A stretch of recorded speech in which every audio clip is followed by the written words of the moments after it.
Hello everyone, আজকে আমি তোমাদের জন্য নিয়ে চলে এসেছি আরআরবি গ্রুপ ডির 10টা ইম্পর্টেন্ট পিওয়াইকিউ, যেগুলো তোমাদের আগামী পরীক্ষার জন্য মোস্ট ইম্পর্টেন্ট। তো চলো আমাদের প্রথম কোশ্চেন দেখো। একটি বস্তুর 5 মিটার পার সেকেন্ড বেগে চলছিল, 10 সেকেন্ড পরে তার বেগ হয় কত? 25 মিটার পার সেকেন্ড। তাহলে তার ত্বরণ কত, অর্থাৎ এ বা অ্যাক্সেলারেশনটা কত? দেখো, প্রথমে চলছিল 5 মিটার পার সেকেন্ড, 10 সেকেন্ড পরে তার বেগের পরিবর্তন কত হয়?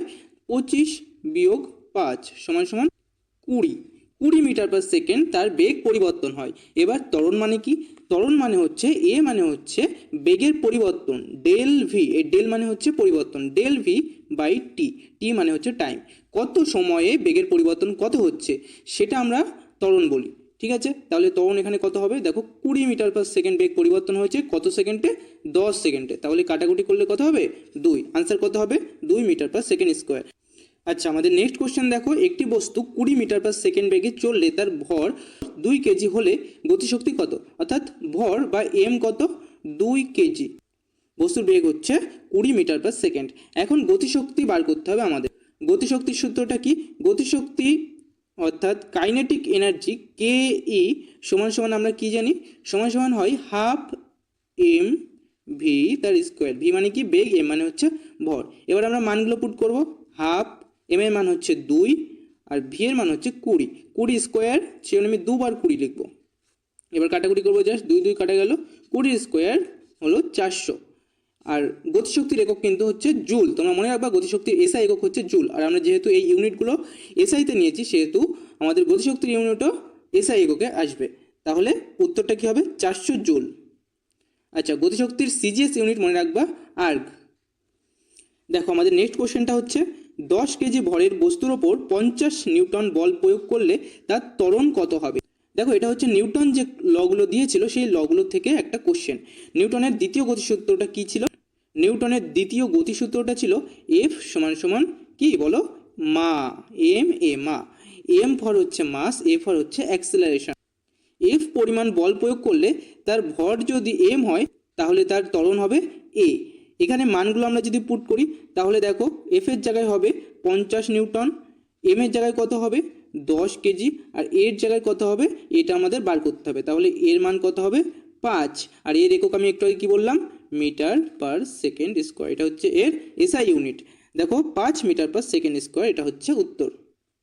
আমাদের নেক্সট কোশ্চেন, একটি গাড়ি 60 কিলোমিটার পার আওয়ার বেগে চললে 5 ঘন্টায় কত দূরত্ব যাবে? একেবারে ইজি কোশ্চেন দিয়েছে। দেখো, দূরত্ব অথবা এস সমান সমান কি হয়? এস সমান সমান হয় ভি গুণ পি। এবার মানগুলো যদি আমরা পুট করি, তাহলে ভি এর জায়গায় হবে 60 কিমি পার আওয়ার, আর টি এর জায়গায় হবে 5 ঘন্টা। তাহলে গুণ করলে জাস্ট 5 6 30, অর্থাৎ 300 হবে আমাদের উত্তর। অর্থাৎ অপশান নম্বর সি আমাদের কারেক্ট উত্তর। দেখো, আমাদের নেক্সট কোশ্চেনটাও একদম ইজি কোশ্চেন। একটি তরঙ্গের ফ্রিকোয়েন্সি হচ্ছে 400 হার্জ, অর্থাৎ এফ সমান সমান কত? 400 হার্জ।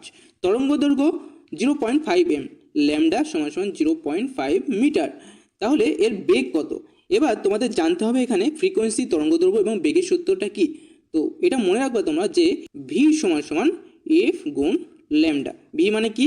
তরঙ্গের বেগ, এফ মানে হচ্ছে ফ্রিকোয়েন্সি এবং ল্যামডা মানে হচ্ছে তরঙ্গ দৈর্ঘ্য। তাহলে এফ এর জায়গায় কত হবে? 400 হার্জ, ল্যামডার জায়গায় 0.5, আর 0.5কে আমি কত লিখবো? 5/10 লিখবো। তাহলে 10-এর 0 0 কাটা যাবে, 4 5 20, অর্থাৎ 200 হবে আনসার। 200 metre per second. আমাদের নেক্সট কোশ্চেনটা দেখো, 20 ওহম রোধে 2 অ্যাম্পিয়ার কারেন্ট প্রবাহিত হলে তাদের বিভব পার্থক্য কত? এবার এই কোশ্চেনটা হচ্ছে তোমাদের ওহমের সূত্র থেকে দিয়েছে। ওহমের সূত্রটা কি ছিল? ওহমের সূত্রটা ছিল ভি সমান সমান আই আর। ভি মানে কি? এখানে ভি মানে কিন্তু বেগ ধরবা না, ভি মানে হচ্ছে ভোল্ট, আর আই মানে হচ্ছে কারেন্ট, আর মানে হচ্ছে রোধ। তাহলে ভোল্টের জায়গায় কত বসাবা? হ্যাঁ, ভোল্টের মান আমরা বার করব। ভোল্টের মান বার করতে হলে আই এর মান বসাতে হবে। আই এর মান হচ্ছে 2 অ্যাম্পিয়ার, আর এর মান হচ্ছে 20। তাহলে আমাদের উত্তর কত হলো? 40 ভোল্ট উত্তর হবে আমাদের। তাহলে অপশন নম্বর সি হচ্ছে কারেক্ট আনসার।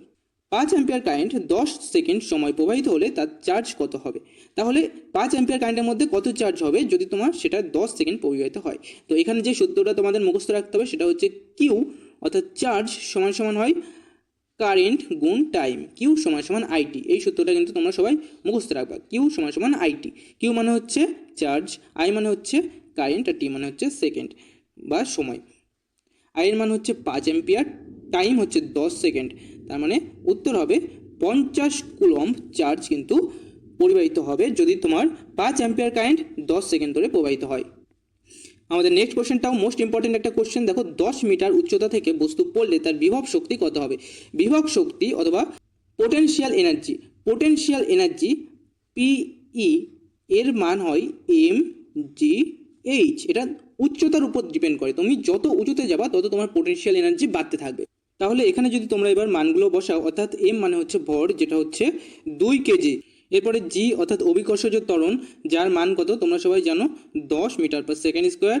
আর এইচ এর মান এখানে দেখো দিয়েছে 10 মিটার উচ্চতা। তাহলে এটা যদি তোমরা সিম্পল গুণ করো তাহলে কত হবে উত্তর? 200 জুল। এনার্জির ইউনিট তোমরা সবাই জানো জুল হয়, সেহেতু উত্তর হবে 200 জুল। এবার দেখো একদম একটা সিম্পল কোশ্চেন যে 50 কেজি ভরের বস্তুর ওজন কত? দেখো তোমরা অনেকে ওজন এবং ভরের মধ্যে গুলিয়ে ফেলো। ওজন মানে হচ্ছে, ওজনটা কিন্তু একটা ফোর্স, এটা একটা বল। পৃথিবীর যেই বলে আমাদের টানে সেটাকে আমরা ওজন বলি। তাহলে 50 কেজি কোনো ভরের ওজন কত হবে সেটা আমাদের বার করতে হলে জাস্ট জি দিয়ে গুণ করতে হবে। তা জি মানে অভিকর্ষজ ত্বরণ, তার দিয়ে গুণ করতে হবে। ওজন ডব্লু সমান সমান ডব্লু ফর ওয়েট সমান সমান mg, সিম্পল mg। ঠিক আছে, এম এর মান কত এখানে? 50 কেজি, 50, আর জি এর মান দেখো বলে দিয়েছে 10। সাধারণভাবে 10ই ধরা হয়, কিন্তু যখন বলা থাকবে যে 9.8 মিটার পার সেকেন্ড স্কোয়ার তখন 9.8 বসাতে হবে তোমাদের। তাহলে এটা দেখো 500, অর্থাৎ অপশান সি হচ্ছে কারেক্ট উত্তর। 10 নম্বর প্রশ্ন অর্থাৎ আমাদের ফাইনাল প্রশ্নটা হচ্ছে 2 মিটার পার সেকেন্ড স্কোয়ার ত্বরণে 5 সেকেন্ড চললে বেগ কত হবে? দেখো আমাদের বেগের প্রথম সূত্রটা এখানে ইউজ হবে যে v equals to u plus এটি। এখানে প্রাথমিক বেগ অর্থাৎ ইউ এর মান দিয়েছে 0, তাহলে এখানে 0 বসাবো আমরা, যোগ এটি। এ মানে হচ্ছে 2 মিটার পার সেকেন্ড স্কোয়ার আর টি মানে হচ্ছে 5 সেকেন্ড। তাহলে উত্তর সিম্পল কি হবে? 5 দুগুণে 10 হবে উত্তর। আর বেগের ইউনিট কি? মিটার পার সেকেন্ড, তোমরা সবাই জানো। তাহলে উত্তর হবে B, option number B. Thank you আমার ভিডিও দেখার জন্য। ভালো লাগলে একটা লাইক করে দিও আর আমার চ্যানেলটাকে সাবস্ক্রাইব করে দিও নেক্সট ভিডিও পাওয়ার জন্য।